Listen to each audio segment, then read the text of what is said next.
Right breaking చూస్తున్నాం. AP liquor కేసులో SIT దూకుడు పెంచింది.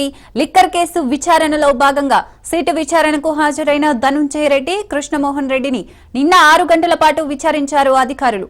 అయితే వీరిద్దరూ ఇవాళ మరోసారి విచారణకు హాజరు కానున్నారు. గత ప్రభుత్వ హయాంలో ఇద్దరు కీలక పాత్ర పోషించినట్లు తెలుస్తోంది. లిక్కర్ కేసులో ఇప్పటి వరకు 4 అరెస్ట్ అయ్యారు. విచారణలో కీలక విషయాలు తెలుసుకుంది సిట్.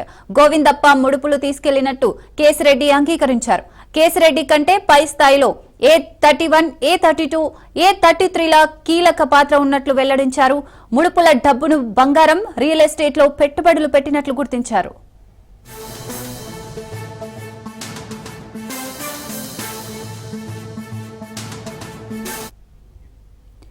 ఏపీ లిక్కర్ స్కామ్ కేసులో A33గా ఉన్న గోవిందప్ప బాలాజీని విజయవాడ ఏసీబీ ప్రత్యేక న్యాయస్థానంలో ప్రవేశపెట్టారు సిట్ అధికారులు. ఇరుపక్షాల వాదనలు విన్న న్యాయస్థానం ప్రాసిక్యూషన్ వాదనలతో ఏకీభవించి గోవిందప్ప బాలాజీకి ఈ నెల 20 వరకు జ్యుడిషియల్ రిమాండ్ విధించింది. అనంతరం గోవిందప్ప బాలాజీని విజయవాడ సబ్ జైలుకు తరలించారు పోలీసులు. రైట్, ఇక ఇదే విషయానికి సంబంధించి మా ప్రతినిధి శ్రీనివాస్ ఫోన్ లైన్ ద్వారా అందిస్తారు. శ్రీనివాస్, చెప్పండి. ఏపీ లిక్కర్ స్కామ్ కేసుకు సంబంధించిన కేసులో ఈ కేసుకు సంబంధించి అరెస్టులు చాలా అత్యంత వేగంగానే జరుగుతూ ఉన్నాయి. సిట్ అధికారులు ఈ కేసుకు సంబంధించి పూర్తిగా ఈ కేసులకు దీనికి సంబంధించినటువంటి నిందితులు ఎవరైతే ఉన్నారో వాళ్ళందరినీ కూడా కంటిన్యూగా అదుపులో తీసుకోవడం, అట్లాగే విచారించి అరెస్ట్ చేయడం కూడా చేస్తా ఉన్నారు. ఈ నేపథ్యంలోనే ఈ కేసుకు సంబంధించి అత్యంత కీలక నిందితుడైనటువంటి గోవిందప్ప బాలాజీని కూడా అదుపులో తీసుకుని విచారించారు. ఈ విచారణ అనంతరం కూడా అతన్ని అనంతరం అతన్ని అరెస్ట్ చేయడం జరిగింది. వైద్య పరీక్షలు విజయవాడ ప్రభుత్వ ఆసుపత్రిలో వైద్య పరీక్షలు నిర్వహించిన అనంతరం అతన్ని కోర్టులో హాజరుపరిచారు సిట్ అధికారులు. ఈ ఇరుపక్షాల వాదనలు విన్న న్యాయమూర్తి గోవిందప్పకు 6 రోజులు రిమాండ్ విధించి ఏసీబీ కోర్టు విధించింది. అయితే అతన్ని వెంటనే విజయవాడ జిల్లా జైలు కూడా తరలించడం జరిగింది.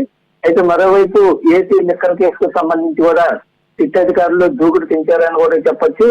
ఈ నిర్విరామంగా ఈ కేసు విచారణ కొనసాగుతూనే ఉంది. లిక్కర్ కేసు విచారణకు సిట్ విచారణకు 2 రోజులు నిన్నటి నుంచి కూడా ధనుంజయ రెడ్డి, అట్లాగే మాజీ సీఎం వైఎస్ జగన్మోహన్ రెడ్డి దగ్గర వైఎస్గా ఉన్నటువంటి కృష్ణమోహన్ రెడ్డి ఇద్దరిని కూడా నిన్న కోర్టు ఆదేశాల ప్రకారం నిన్న అదుపులోకి తీసుకొని నిన్న విచారించడం జరిగింది. వాళ్ళిద్దరు కూడా 2వ రోజు విచారణ ఈ రోజు నుంచి కూడా విచారణ ప్రారంభమైంది. అయితే వీళ్ళిద్దరు కూడా గత ప్రభుత్వ హయాంలో ఈ లిక్కర్ స్కామ్ కేసుకు సంబంధించి కూడా గతంలో లిక్కర్కి సంబంధించినటువంటి లావాదేవీలు ఏవైతున్నాయో వాటన్నిటిలో కూడా ధనంజయ రెడ్డి అట్లాగే కృష్ణమోహన్ రెడ్డి ఇద్దరు కూడా కీలక పాత్ర పోషించినట్టు సిట్ అధికారులు ఇప్పటికే దాన్ని ఐడెంటిఫికేషన్ చేయడం జరిగింది. ఈ నేపథ్యంలోనే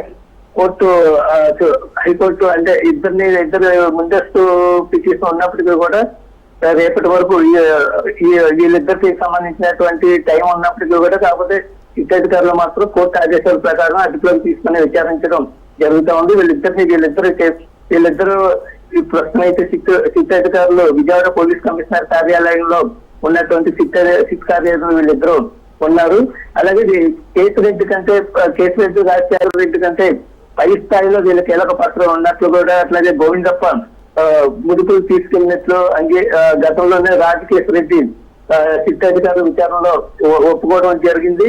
ముడుపుల డబ్బును ఇటు బంగారం అట్లాగే రియల్ ఎస్టేట్ లో పెట్టుబడులు పెట్టినట్టు కూడా గుర్తింపు వచ్చింది. అయితే టోటల్ గా మనం చూసుకున్నట్టు రెగ్యులర్ బ్రాండ్లు ఏవైతే ఉన్నాయో ఆ బ్రాండ్లు ఏపీకి రాకుండా వీళ్ళు చాలా కుట్రకు తరలితారని కూడా తెలుస్తా ఉంది. వాళ్ళకి అనుకూలంగా ఉన్న బ్రాండ్లు, మద్యం బ్రాండ్లు ఏవైతే ఉన్నాయో వాటికి మాత్రమే ఏపీలో కొనుగోలు విక్రయాలకు వీళ్ళు కొనుగోలు విక్రయాల విషయంలో కీలక పాత్ర పోషించినట్లు తెలుస్తా ఉంది. ఓవరాల్ గా ఇవన్నీ చూసుకున్నట్లయితే ప్రస్తుతానికి ఇప్పుడు పోలీస్ రిమాండ్ ఖైదీలో ఉన్నటువంటి కేసిరెడ్డి రాజశేఖర రెడ్డి అట్లాగే ఈ రోజు అరెస్ట్ అయినటువంటి గోవిందప్పతో పాటు మరో కొంతమందిని కూడా వీళ్ళిద్దరిని కూడా ఈ రోజు సాయంత్రానికి విచారించి తదుపరి ఎలాంటి చర్యలు తీసుకుంటారనేది కూడా చూడాల్సిన అవసరం ఉంది. Right, thank you so much Srinivas.